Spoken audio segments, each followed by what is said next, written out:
Hello and welcome to One-on-One on Believer's Companion. My name is Akimboye Akinpelumi, and with me here I have my father, my friend, Baami Eyan Jesu, Apostle Abdul. You're highly welcome, sir. Thank you very much. You're highly welcome. Thank you for Good having to have me. you here. Good to be here. I would love to introduce you, but however, I want you to tell us, who is this Abby. ever young, ever blazing, ever energized gospel musician called Abdul? Oh, Can you God, please God. introduce yourself, sir? Yes, so my name is Abdul. I am a lover of God. I'm a lover of anything that pertains to godliness. So Fantastic. everything I do to promote godliness. That's what I do. Fantastic. I'm a singer, I'm a songwriter, music producer. That's what I do. And I channel my giftings and my talents to the purpose of promoting godliness. Exactly. Fantastic. Fantastic. Good to have you here. Thank you so much. Before we go too far, I was reading about you online. Okay. And Wikipedia told me that you are worth $5 million. Also there. $5 million. So So my first question is, so there's an interview of you, I think on TVC, where the interviewer asked you that is there money in gospel music? Okay. And you laughed. So I'm going to ask you the same question. Is there money in gospel music? Oh my God, there's money everywhere. There's money. Apparently, if you give value, people will pay for it somehow. If you give value somehow and you know how to convert attention, right? Yes, I think the basic thing is knowing how to convert attention. Yes, because the economy we run these days is attention driven. Yes, so it's knowing how to convert the attention. And once you know how to do that, you will be paid for the value that you give. So there is money everywhere, I must say. There is money everywhere. The gospel, a lot of times, is not intended, put it that way. The first thing on the mindset of the gospel-driven person is not money. But no matter how you do it, you will make the money. You'll be paid. In fact, it is promised. Read your Bible, it is promised. It's one of the promises of God to you. So why should you be afraid? So let me ask, because of what you've said, there's nothing wrong in a gospel artist telling you this is the amount I charge. Nothing wrong at all. There's nothing wrong. But you don't. From my understanding of who you are, I know you are a lover of talents. I heard you don't charge to get feature on a song. For a long time, that's why I became the most featured yes, gospel artist. So after a while, for branding sake, seriously for branding sake, we had to do something else. Yes, we had to start putting a mark to it that this is what it will be if we have to be on this song. That also helped us to control quality and excellence. So, talking about quality and excellence, your videos. Yes, so your videos, delivery. I mean, I was having a discussion with I think my cousin. And he said, you know what I love about Abdul? He's so different. His videos are always top class. Abdul. He's different from all these people that, pardon me, that go to studio or perform at the church and just copy the video and just put it out there. You put effort, extra effort. We will do that. I'm going to ask you a personal question now. Yes, please. I've seen a video with Oh My God. I love that song. Yes, by the way, I love that song. Yes. Like, how much did you spend for that video? My brother. You don't want to disclose it here. Nice one. But I want to say, personally, I want to commend you. Your videos are fantastic. Thank you. They are fantastic. So, if I may ask, how best do you think people watching us right now, especially people who love your sound and your style, how can they help you reach more audience? Personally, this is Abdul telling them now. Yes, sir. Well, I think most artists would only do well with mileage also given to them by their listeners. You know, mileage given to them by their fans. So that's how we do well. That's how we spread, because we can't be everywhere at the same time. But the fans are everywhere, right? So they become the disciples. They are the ones that spread the message. So I'm going to say that for especially people who are Christians and gospel-minded, you should make it a deliberate thing to do. A very deliberate thing. We can't keep sitting down and complaining that certain secular artists are singing certain things that are causing disruptions in the culture, and then we're not doing anything about it, right? So if there is something causing disruption, where is the alternative? So if the alternative is there, why are you listening to it by yourself? Yeah. So what we should do is we have the alternative, so let's push it out as much as possible. You know, let's announce it. Let's love it and share it. Fantastic, fantastic. Talking about secular music, because you mentioned it, yes, please. I'm going to mention a tweet that you made after Tiwa Savage released a song, Somebody's Son, some years ago. You said, Tiwa Savage, don't finish me with this one. I did come first. Now you are here. You don't come. So tell us, what do you mean by that? What do you mean? Are you a fan of Tiwa Savage, first of all? Okay, first of all, I can't even deny Tiwa Savage. I've listened to her for years. I've heard her voice has captivated me. I have listened and I'm like, come on now. This thing you're explaining, I'm getting your message, you know. And that particular video, she made a reference. She talked about somebody's son. And she said, at a point in her life, that somebody's son was Jesus. Yes. I'm like, oh my God, where are you from? Oh, you have done this thing. So I think that was that expression there. She made her explanation, and I really understood the context. So that's one thing. So what's the context? I understood it, I mean, amazingly. And do you know that at her performance in that very country, she turned it to a worship song. I heard. I'm like, and she had the vibe. She had the church vibe. That's how you know that most of these guys have roots. Right. They have roots. In the church. They have roots. They really, really have roots. So I think that was what happened in that particular post. Yeah. Well, that tweet went viral. Yes, And so many people really didn't understand what you're trying to say. But that led me to my next question. How do you handle critics, especially people who don't understand you? You know, if people are not really deep, they won't understand it, because when they listen to your song with an understanding, that's where they will get it, because you are always, your vibe is just different. Someone tweeted, I think in 2021 or so, that Mike Abdul changed the face of Nigerian gospel music. So how do you handle criticism, especially people who don't understand? When criticism started with me, I was feeling very bad. I was still young. So I was afraid of... You're still young. I was afraid of critics. And in fact, it informed the way I started writing. So I started writing not to be criticized. Okay. I started writing not to be criticized. So I was not saying the truth any longer. I wasn't saying the truth any longer. You just wanted to say what people want to hear. Yes. I wanted their endorsement. And then the Spirit of God told me one day, who you fear, me or them? I sent you a message. You they fear the people who I sent you to. I said, gee, this is what I've been doing. No. There was this expression the Spirit of God used for me. If you're trying to reach the people they want you to reach, who will reach the people I've sent you to reach? I'm like, oh, please. Oh, no. Oh, okay. Let me face my business.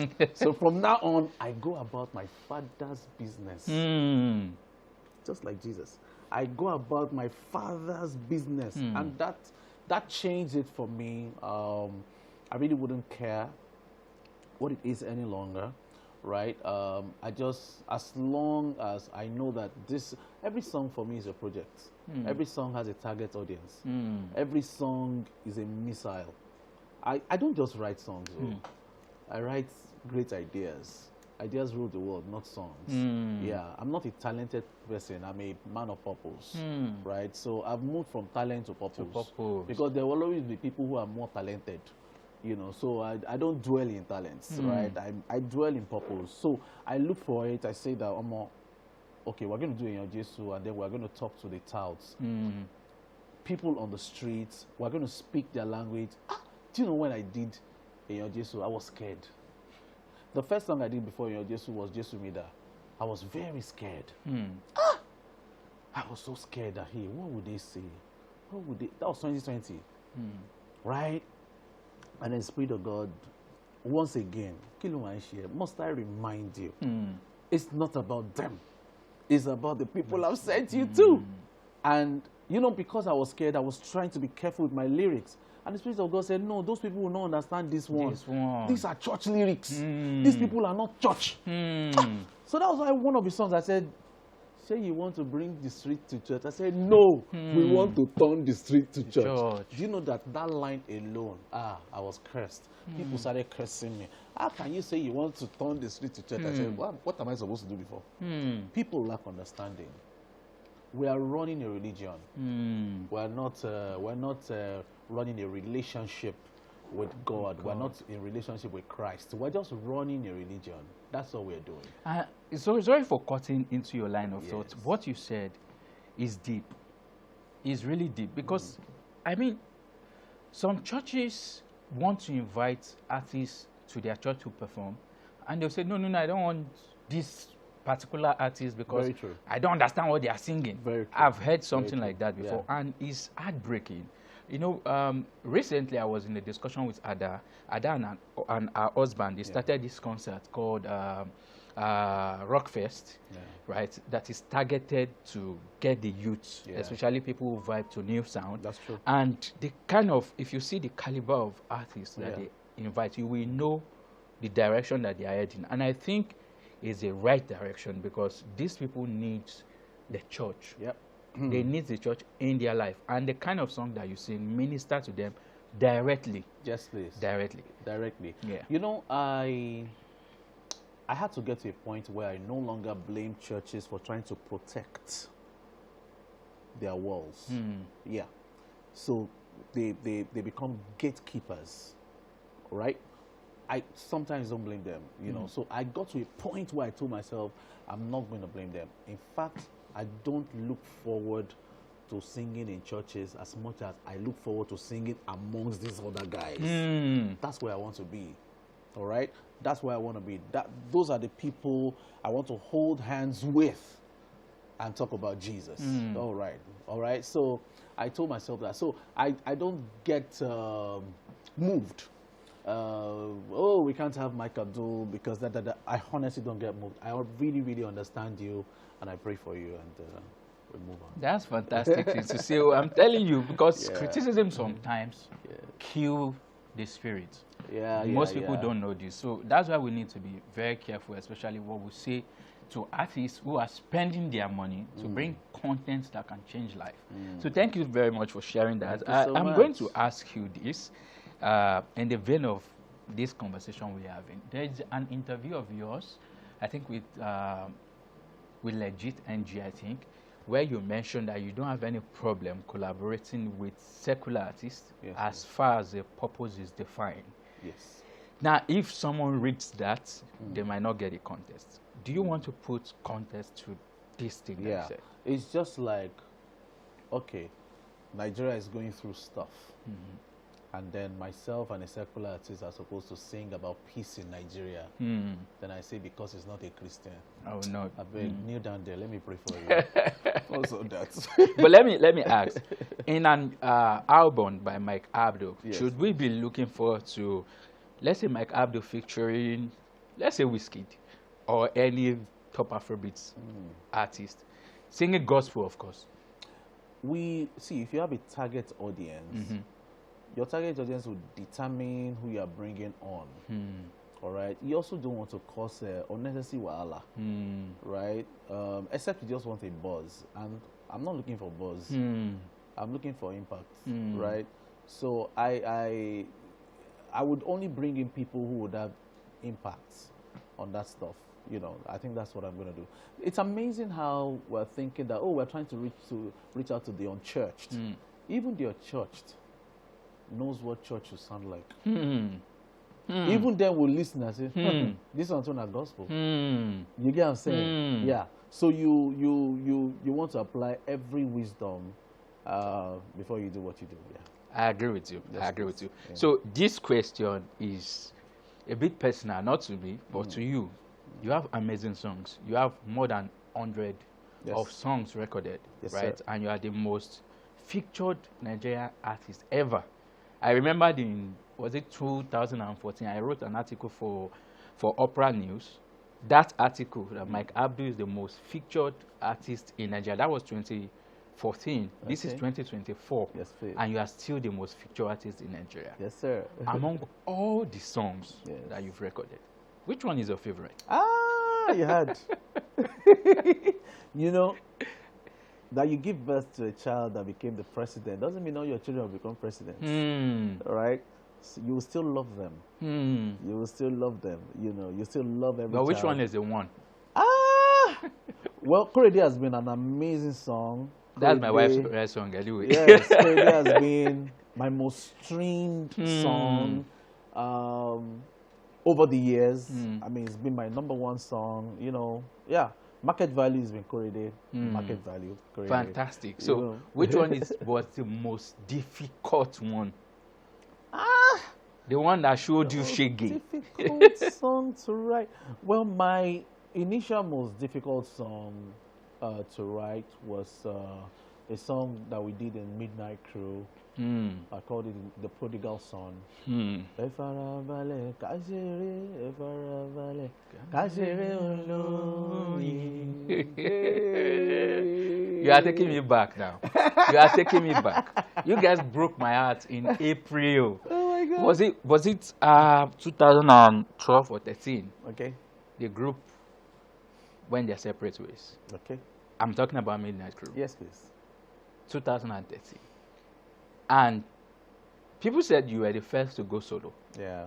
Till date, most people don't know anything about. Yeah, What that's really happened? What really happened? Okay, so we are Midnight Crew are very mindful. We're mindful of the times and we don't deceive ourselves. Right from time, we believe that we can't live forever. We knew that we cannot be doing this forever. We knew it right from time. So we started off 2001, November 8, 2001. So by November of 2011, we became 10 years as Midnight Crew officially. Wow. And we had a concert to commemorate that 10th anniversary. Immediately after that concert at the University of Lagos, the four of us went behind the stage, we held hands. After we prayed, we now said, from now, we can start doing individual expressions. So it was a decision taken by the group. Decision taken by the group. It was a decision that made me sad. Because I wanted Midnight Crew to be forever. Yeah. Because, I mean, the first thing we became was friends. Not a group or business partners. It was friends. So while people were seeing, oh, this shining beacon, this light, this guy, that we were just seeing friends. We were just friends, right? So that's what it was for us. So that will break my heart. That broke my heart. I'm like, no, I didn't want it, right? But of course, as time went on, by 2013, I launched out as Mike Abdul. My first album, 1st of December 2013, came out. Featuring Monique. And that was it. It has always been greatness. Talking about, you mentioned that you wanted Midnight Crew to be forever. I wanted it. I want to ask a question. Yes. Do you think a music group can exist 10 years, 20 years together and they will not face any challenge? Of course, they will face challenges, but they will not separate for 10, 20 years. Even individual artists, by himself, they separate for himself. How? How? By himself, we just say, I'm not doing it. Individual artists. Yeah. He doesn't get himself together all the time. Oh, yeah. Let alone 4 people. You know now. I agree with you. Let me ask something. For the benefit of people who are upcoming gospel artists, and they are already thinking of quitting, What word of encouragement do you have for them? Yeah. If you have to quit, quit. Oh. Let me say this, Baba. You know that part of the Bible that talks about, it said, the vision is for an appointed time. People believe that it's just for the appointed time. It will speak, right? That's it. But I also believe that it's for an appointed period of time. See, if you push the vision beyond that appointed period of time, sir, you begin to stink. Oh, yes. When it's time to end it, don't worry, end here. Don't worry. God can end it and tell you that you have another assignment. Papa, if you become popular, you become famous. Fame, you know, people mistake fame for glory. Yes. They just say, oh, go. Fame and glory are not the same thing. They are not the same. Baba, if God tells you tomorrow that I want to take fame away from you, would you now say, Baba, no, you can go. I want the fame. I don't want the fame too. I'll drop it. Let's look for something else. Oh, yeah. If you have to drop it and you know that you are supposed to drop it, quit. Yes, please. What you are saying is deep, actually. It's very, very, very, very, very deep. I remember talking to someone. There is a movie that you featured. I'm trying to remember the name of the movie. Step into something shoes. Oh, stepping into Maggie's shoes. Into Maggie's shoes. Thank you. And the person said, oh my God, Mike Abdul is fantastic with this. Thank you. Mike Abdul is leaving music for acting. I said, let's see now. Maybe you'll feature in another movie. Is it something you are considering? Well, I've done quite a number of movies. I've been in King Invincible. I've been in Step into Maggie's Shoes.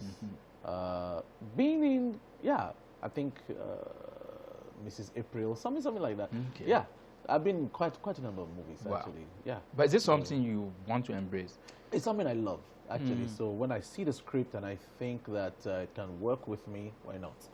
So we do it. You've been around for more than 20 years, though. I have been around. I did 10 years of Midnight Crew. I had 2 years break. I've done 10 years of Mike Abdul. 10 years of Mike Abdul started 2013 and ended 2023. Wow. I ended that Mike Abdul 2023. We have just started another Mike Abdul 2024. Mike Abdul 2.0. Once again. Wow. Hey, phenomenal. Let me ask you this. What is the secret of staying consistent? Gone. The real secret is knowing that you are called to it. The real thing is knowing that you are called to it. The real thing is knowing the purpose for it. Once you don't know the purpose for it, you just be doing janglova. You'll be groping in darkness. Yes, you will not have a lead. You will not have a direction. But once you know what it is, I think that's what it is. I think first of all is that knowledge, and then putting a system in place to make it run. I think I've enjoyed my time with you. I just want this to continue, but of course we cannot stay here forever. Let me appreciate you for taking this interview session with us, and we really appreciate it. And I must confess that your energy is contagious, right? I really enjoyed it. Just for our viewers, just as a closing remark, what are the advice that you have for young people who are talented, but they are looking forward to sponsor them before they can even take a step? Okay. You know, I'm going to use the analogy of King David. He started out as a shepherd boy, protecting sheep. He was destined to become king and protect the people of Israel. So he was protecting sheep, and according to him, he said, he trained my fingers to war. He was using stones. You know, he was supposed to be using swords, but he started with stones. And then even using that same stone to kill the mightiest man of that time. That was huge. But after then, he didn't continue with stones again. Yes, started using swords. True. Right. So I'm going to say the same thing. It starts the way you are. Start where you are. Start from where you are. See, very important for me. The first thing is does God want me to do this? Honestly, does God want me to do it? And some people don't, when I say does God want to do it, people get confused. You get people that are trying to escape. What's the meaning of does God want to do it? How do I know that God can? Sometimes it might just be you. You love what you're doing. You're dedicated to it. You have this talent. It is good to decide that, okay, I want to dedicate it to things that pertain to godliness. God accepts that too. God accepts that too. So I think the first thing is honestly knowing the purpose for which you're here, purpose of why you're doing what you're doing. If the purpose is money, let me tell you, if the purpose is money, when you get money, it will end. It will end. Yeah, because that means that, but when the purpose is impact, you will be consistent. When the purpose is impact, every business does not start because of money. They start because they want to solve problems. And then the money comes. And then the money comes. It's just the way it is. Please start where you are. Nothing is too small. Nowhere is too small. In fact, be big enough to start small. That's just what I would say to you. Thank you very much. I wanted to end on that, but that's last one. When you were introducing yourself, yes, please. You didn't mention that you are a doctor. Now, a lot of people believe when you are talented, you don't really need school. Some people even say school is a scam. Please, educate us. Yes, you are highly talented, highly relevant. Yet, you hold school like this. I'm still in you are school, a doctorate degree. I'm still in school. You are still doing my EDD now. Can you imagine that? I'm doing my EDD. I'm going to be Can you imagine that? A professor. They didn't dash me the doctorate. They didn't dash me. I read books. I did my thesis. You understand? I did my research. And yeah. So I'm presently doing my EDD in theology and Christian education. I'm also pursuing chaplaincy. Okay. So basically, and it's a good thing. It adds to you. It gives you knowledge of where you are. I just felt that, okay, I've been doing this thing pertaining to godliness and stuff like that. It's not good to go and learn about the science of it, right? Because theology, for me, is science of God, right? So, and yeah, so I decided that let's step into it and let's do it. And it's been enlightening. It's beautiful. So keep on adding to yourself, educating yourself, adding value. God bless you. You heard it from the man himself, Ba Mi Inyon Jesu, a professor to be. And it has been a privilege to have him on one-on-one with Believers Companion. Thank you very much. Thank you so much for your time, sir. I've been eyeing Believers Companion. Oh, wow, wow. Now you're here. Thank you. Thank you so much. We really enjoy our time. Thank you. And we can't wait to have you next time. Let's go. Enjoy the rest of your day.